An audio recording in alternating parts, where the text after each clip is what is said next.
Welcome back, everybody. 31 days through the Proverbs. We're on day 31. We have made it. Can you believe it? 31 days we've made it now.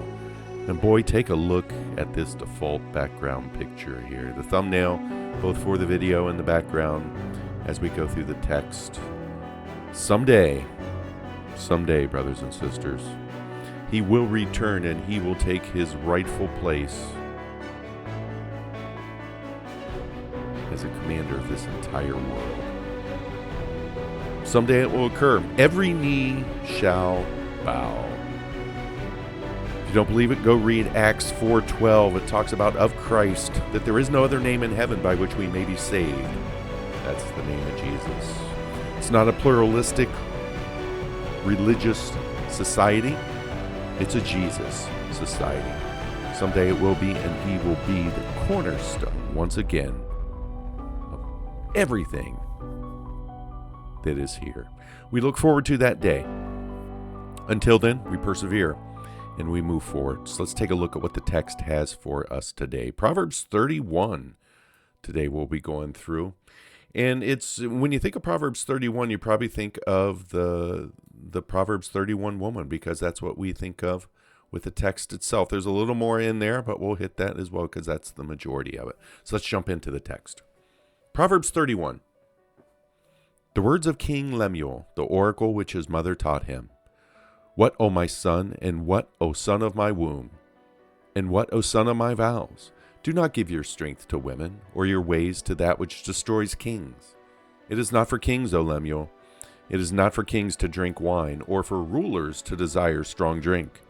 For they will drink and forget what is decreed, and pervert the rights of all the afflicted. Give strong drink to him who is perishing, and wine to him whose life is bitter. Let him drink and forget his poverty, and remember his trouble no more. Open your mouth for the mute, for the rights of all the unfortunate. Open your mouth, judge righteously, and defend the rights of the afflicted and needy. An excellent wife who can find? For her worth is far above jewels. The heart of her husband trusts in her, and he will have no lack of gain.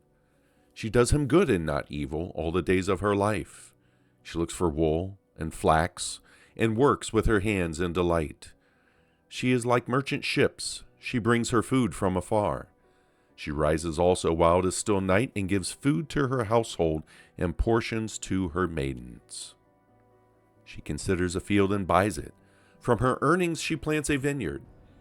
She girds herself with strength and makes her arms strong. She senses that her gain is good. Her lamp does not go out at night. She stretches out her hands to the staff, and her hands grasp the spindle. She extends her hand to the poor, and she stretches out her hands to the needy.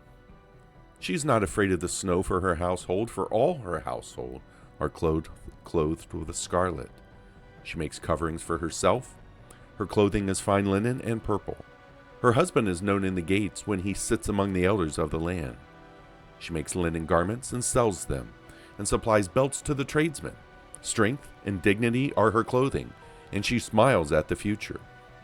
She opens her mouth in wisdom, and the teaching of kindness is on her tongue.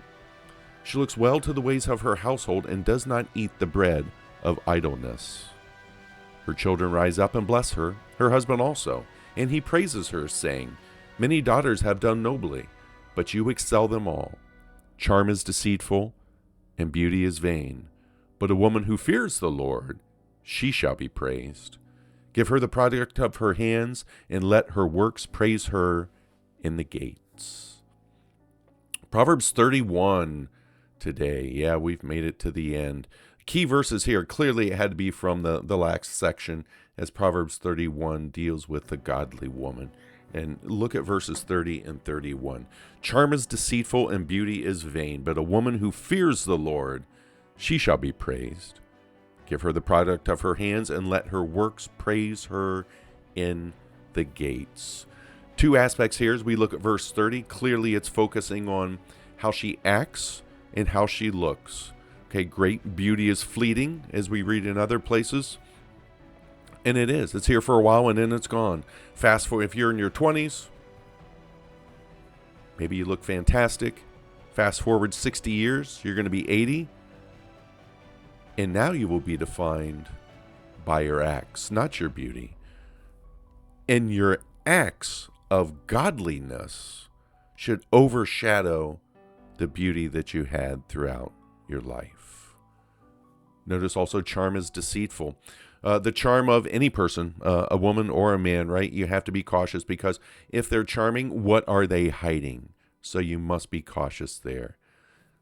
Beauty is vain, but the woman who fears the Lord, she shall be praised. Notice verse 31 focuses on the actions, the product of her hands, and let her works praise her in the gates. Not her beauty, but her works praise her in the gates. Because your works, what you've done in this lifetime, it lasts forever. It will maintain. And as we've talked before about when we appear as a believer before the judgment seat of Christ, he's going to be focused on what we did for him. So that's a good thing to remember. As we close out now, we've closed the series. I hope you made it through the 31 days. If not, go back and listen to the ones you missed. And hey, it's up for you. They're available for you. You can repeat this on a monthly basis if you want to keep going through it, and also want to keep updating your journal, because as I've said along the way, each time you read a proverb, chances are good that God is going to speak to you about something else. As we fade out with the music, I'm going to flip screens too and leave you with this picture as a reminder that in the end, every knee shall bow. And brothers and sisters, look forward to it, because hopefully it's coming soon. God bless you all. Take care, and we'll see you soon. Bye now.